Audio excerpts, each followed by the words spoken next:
जय हिंद दोस्तों। Class 10 chemistry का फर्स्ट चैप्टर रासायनिक अभिक्रियाएं एवं समीकरण, इसे हम आज पढ़ने वाले हैं, तो अंत तक बने रहिए हमारे साथ। चलिए शुरू करते हैं। तो इसे शुरू करेंगे रासायनिक अभिक्रिया के साथ, जो कि है केमिकल रिएक्शन। तो इसका डेफिनेशन हो जाएगा, जब दो या दो से अधिक पदार्थ आपस में मिलकर एक या एक से अधिक नए पदार्थ का निर्माण करते हों, या एक पदार्थ विखंडित होकर अथवा टूटकर दो या दो से अधिक नए पदार्थ का निर्माण करती हो, तो यह कहा जा सकता है कि वहाँ रासायनिक अभिक्रिया हुआ है।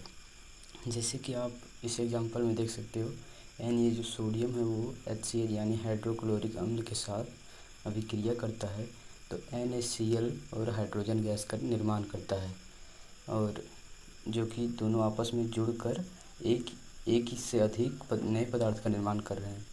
और यहाँ है कैल्शियम कार्बोनेट, जिसमें जब हीट दिया जाता है, उसमें दिया जाता है, तो कैल्शियम ऑक्साइड और कार्बन डाइऑक्साइड गैस के रूप में चेंज हो जाता है। तो इसमें कहना ये चाहता है कि जैसे जो NaCl का जो प्रकृति होगा, उसका नेचर होगा, वो ना Na से मिलेगा ना HCl से मिलेगा। ये एक नया दुनिया का नया मतलब सब्सटेंस बनेगा, यह नया पदार्थ इन लोग के प्रॉपर्टी केमिकल प्रॉपर्टी से नहीं मिलेगा। तो अगर दोस्तों देखा जाए कि कहीं पर रिएक्शन हो रहा है, तो कैसे कह सकते हैं हम कि वहाँ केमिकल रिएक्शन हो रहा है। तो चलिए उसे देखते हैं।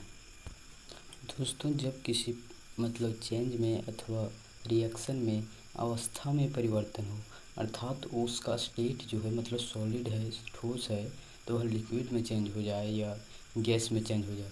जैसे कि CaCO3 जो कैल्शियम कार्बोनेट है, वो यहाँ सॉलिड फॉर्म में है, लेकिन इसका CaO तो सॉलिड है, लेकिन यहाँ गैस का निर्माण हो रहा है, ये गैस में चेंज हो जा रहा है। तो अवस्था में परिवर्तन मतलब यहाँ केमिकल रिएक्शन हो रहा है। रंग में परिवर्तन, उसका कलर भी चेंज हो सकता है। बहुत से जगहों में देखते होंगे कि कोई रिएक्शन होता है तो उसका कलर चेंज हो जाता है। गैस का निकास या उत्सर्जन, जो कि NCERT में दिया है, तो जैसे यहाँ गैस का निकास हो रहा है इस रिएक्शन में, तो यह केमिकल रिएक्शन कहलाएगा। या तो फिर तापमान में परिवर्तन चेंज होगा, मतलब उसके टेम्परेचर में, तो वो भी एक केमिकल रिएक्शन कहलाएगा। अब चलिए देखते हैं ये रासायनिक समीकरण को। दोस्तों, अब हम पढ़ेंगे रासायनिक समीकरण, या तो फिर और इसको संतुलित करना भी हम सीखेंगे, यानी बैलेंस करना भी हम सीखेंगे। तो इसके लिए हम देखते हैं कि जो रासायनिक समीकरण वो होता क्या है। तो जो ये रासायनिक अभिक्रिया होता है, उसको जो शॉर्ट फॉर्म में लिखना का विधि होता है, लिखने की विधि, वो रासायनिक समीकरण कहलाती है। जैसे कि ये जो सब समीकरण है यहाँ लिखा है, यही देख लीजिए, Na + HCl, ये हो जाएगा NaCl + H2। इसको हम कैसे कह सकते हैं इसे रासायनिक अभिक्रिया में, जब सोडियम हाइड्रोक्लोरिक अम्ल के साथ रिएक्शन करती है, तो सोडियम क्लोराइड और हाइड्रोजन गैस का निर्माण करती है। लेकिन इसी को हम रासायनिक समीकरण के रूप में लिख सकते हैं। किसी ने उपाय बताया कि इस तरह शॉर्ट फॉर्म हो जाएगा, उतने लंबा को हम इतने में लिख सकते हैं। जैसे कि सोडियम + हाइड्रोक्लोरिक अम्ल रिएक्शन होगा, फिर बनाएगा सोडियम क्लोराइड + हाइड्रोजन।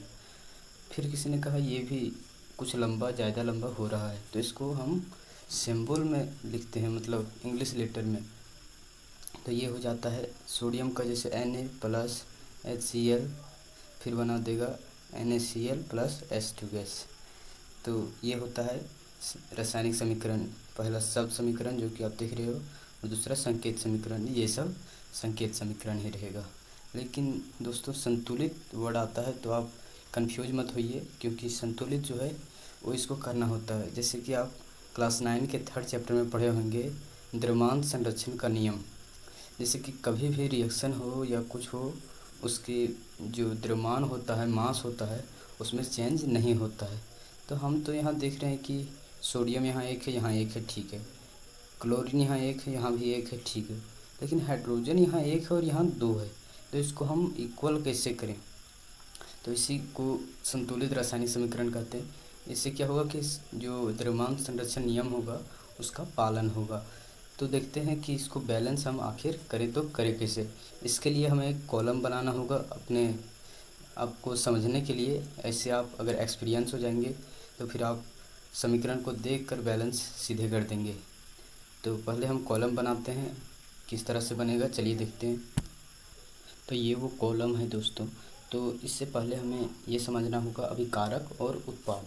तो देखिए दोस्तों, ये जो तीर का निशान है यह बताता है कि यहाँ अभिक्रिया के बाद क्या हुआ। तो हम इसे किस नाम से पुकारें, तो इसको पुकारने के लिए नाम रखा गया है अभिकारक।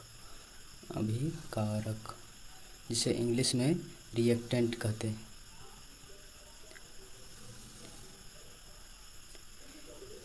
और इसे उत्पाद कहा गया है दोस्तों, प्रोडक्ट। तो दोस्तों अब यहाँ देखिए कि ये जो समीकरण है Na + HCl मिलकर बनाता है NaCl + H2। तो इसमें हम कौन कौन सा एलिमेंट है यहाँ उसको पहले हम लिख लेंगे। तो Na है, H है और क्लोरीन है। तो इसमें इसकी नंबर कितना है, तो Na का संख्या तो यहाँ एक ही नज़र आ रहा है, और इस प्रोडक्ट में यानी उत्पाद में कितना है, यहाँ भी एक है। अब हाइड्रोजन का देखते हैं, यहाँ तो एक नज़र आ रहा है, मतलब कुछ नहीं है तो 1 है, और यहाँ तो 2 है, यहाँ 2 लिखा हुआ है 2। क्लोरीन है तो क्लोरीन यहाँ तो 1 है, और यहाँ कितना है, यहाँ 1 है। तो यहाँ मैं फिर से कॉपी कर दे रहा हूँ, Na + HCl NaCl + H2। तो देखिए दोस्तों यहाँ H2 है, तो हम यहाँ बैलेंस करने के लिए यहाँ 2 नहीं लगा सकते कि यहाँ भी H2 हो जाएगा, यहाँ भी H2 हो जाएगा। तो यहाँ 2 लगाने के लिए हमें यहाँ लगाना पड़ेगा यहाँ। तो ये जो 2 होगा वो Cl के लिए भी होगा। तो Cl के लिए भी होगा, जैसे कि आपने मैथ में देखा होगा जो कॉमन रहता है, जैसे 2 कॉमन 5 + 3, तो ये 5 × 2 भी होगा प्लस 3 × 2 भी होगा। तो इसी तरह ये कॉमन है 2H और 2Cl। तो यहाँ तो आप देखते हैं कि Cl पहले 1 था, लेकिन फिर रिएक्टेंट में जो अभिकारक में जो Cl है वो 2 हो गया, तब इसमें भी 2 करना पड़ेगा। तो इसमें 2 करने के लिए हम बताएं कि यहाँ नहीं करना है, यहाँ से गलत हो जाएगा, तो यहाँ लगाना है 2। अब यहाँ 2 लगाओगे तो क्या हुआ, ये N ये जो है वो 2 हो गया। अब इसको इधर 2 करने के लिए यहाँ 2 लगाएंगे। अब आप देख सकते हो कि ये बिल्कुल बैलेंस इक्वेशन है, जैसे कि 2Na 2Na 2H 2H 2Cl 2Cl। अब देखिए दोस्तों ये तो इक्वल है। अब इसी तरह देखते हैं Mg + O2। यहाँ O पहले से लग गया था इसलिए मैंने वाइटनर का प्रयोग किया है, अब घबराइएगा नहीं। Mg + O2 है, मिलकर बनाता है MgO। ये अभिकारक है और ये उत्पाद है। तो इसमें कितना है Mg, पहले ये एलिमेंट है यानी तत्व का नाम पहले लिख लेंगे। अब क्या हुआ कि अब देखते हैं कि रिएक्टेंट में अभिकारक में Mg का संख्या कितना है। तो यहाँ तो 1 है, इसमें भी 1 है, लेकिन ऑक्सीजन जो है वो यहाँ 2 है 2, और यहाँ 1। तो इसके लिए हमने बोला कि यहाँ 2 नहीं लगाना है, तो यहाँ 2 लगाएं, हाँ लगा दीजिए। तो यहाँ 2 अगर लगाएं तो यहाँ Mg भी 2 हो गया, तो यहाँ फिर लगाएंगे Mg के पास 2। तो अब आप देख सकते हैं यह पूरी तरीके से बैलेंस है, जैसे कि 2Mg तो 2Mg O2 2 O2 है तो O2 हो गया, ये बैलेंस है। अब आप देख सकते हो मैंने एक और एग्जांपल लिया है आपके लिए। तो ये है ZnH2SO4, ये सल्फ्यूरिक अम्ल है, ये जिंक है। तो बना लेता है ZnSO4 और H2, मतलब जिंक सल्फेट और हाइड्रोजन गैस। तो इसमें आप देख सकते हो, आप कॉलम बनाओ या ना बनाओ आपकी मर्ज़ी। तो मैंने आपके लिए कॉलम यहाँ बना रहा हूँ मैं। LHS यहाँ रहेगा, यहाँ RHS या रिएक्टेंट, यहाँ प्रोडक्ट लिख सकते हो, यहाँ एलिमेंट रहेगा। तो पहले आता है Zn, फिर है कौन H, फिर SO4 को एक बार में लिख सकते हैं। तो Zn कितना है 1, इधर कितना है 1, यहाँ H कितना है 2, यहाँ H कितना है 2, यहाँ SO4 कितना है 1, यहाँ SO4 कितना है 1। मतलब ये पूरी तरीके से बैलेंस है। तो इसे आपको कुछ नहीं करना है। अगर एग्ज़ाम में इस प्रकार का आ जाए तो पहले आप इस कॉलम को भर के देख लीजिए कि कहीं चेंज हो, तभी आप बैलेंस करें। अन्यथा उसको उसी तरह रहने दें। लेकिन अधिकांश इस तरह नहीं क्वेश्चन रहता है। तो चलिए अब देखते हैं नेक्स्ट टॉपिक।